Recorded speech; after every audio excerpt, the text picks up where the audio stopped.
घर जमाई। विकी को हमेशा किस्मत ने उसकी मेहनत से ज्यादा दिया। पैदा हुआ एक बड़े घर में, मुंह में चांदी की चम्मच लेकर, और शादी भी की एक उससे भी बड़े घर में, सोने की चम्मच मुंह में लेकर। उसे मेहनत करने का शौक नहीं था, एक शौक था, वो भी घटिया शायरी करने का। उसकी हर बात शायराना ही होती थी। जैसे कि एक दिन, दूर से देखा तो चांद पे दाग था, दूर से देखा तो चांद पे दाग था, पास से देखा साबुन का छाग था। ठोको ताली। अरे ऐसी शायरी करोगे तो ताली तो पता नहीं, कोई तुमको ही ठोक देगा। शायरी वो बिल्ली है जो किसी का भी रास्ता रोक दे, और क्या मैं किल हूँ जो कोई मुझे ठोक दे। मुझे तो आपसे बात ही नहीं करनी। मैं निकला था गाड़ी लेके, लेकिन दौड़ के जा रहा हूँ। मेरी शायरी कोई नहीं सुनता, मैं घर छोड़ के जा रहा हूँ। धीरे बोलिए जी, मम्मी पापा को पता चल जाएगा तो तुमको सच में तुम्हारे मायके भेज देंगे। सस्ते साबुन से मेरी कॉलर चमकी नहीं, सच में चला जाऊंगा, मेरी बात कोई धमकी नहीं। अगर शायरी ही सुनानी है तो सुनाओ, लेकिन कोई काम धंधा भी तो करो। मेरे पिताजी के पास बहुत पैसा है, तो घर जमाई बन के खा रहे हो, और कल जा रहे हो ना अपने मायके, तो आज ही चले जाओ मेरी बला से। हमें तो अपनों ने लूटा, गैरों में कहाँ दम था हमें। अरे चुप हो जाओ, तुमको मिर्जा गालिब की कसम। अरे जाना है तो जाओ, लेकिन पहले मेरे मम्मी पापा से मिलकर जाओ, वरना वो क्या सोचेंगे।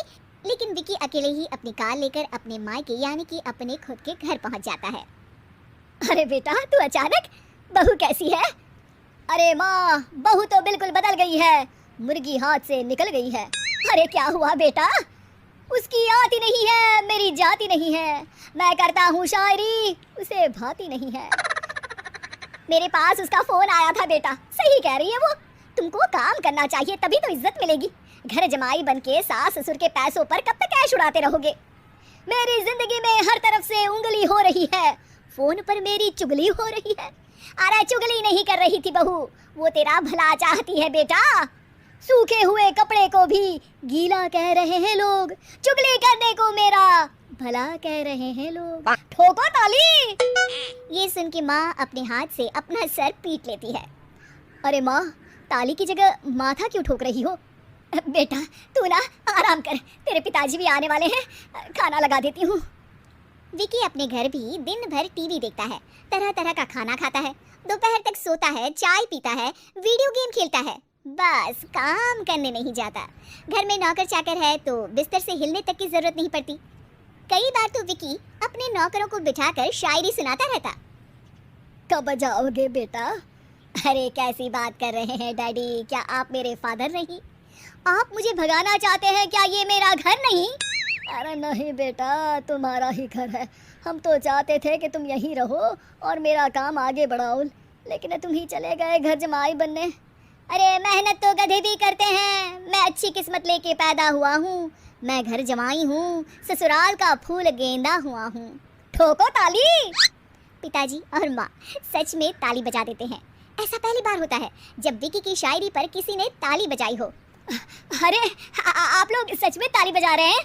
हाँ हाँ बेटा, तुम्हारे ससुर का फोन आया था, बोला जब तक घर जमाई जी कोई काम ना करने लगे हमारे यहाँ मत भेजना।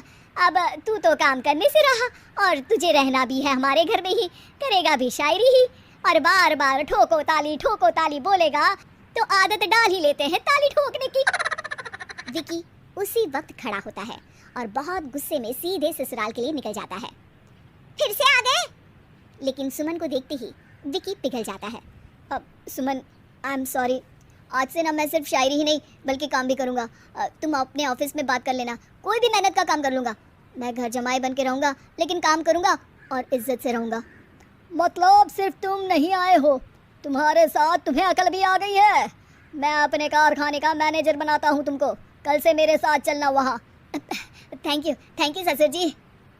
थैंक यू से काम नहीं चलेगा, एक शायरी सुनानी पड़ेगी। है जरूर। ससुर के पास पैसा होते भी मेहनत जिसको भाई है, वही सच्चा दामाद है।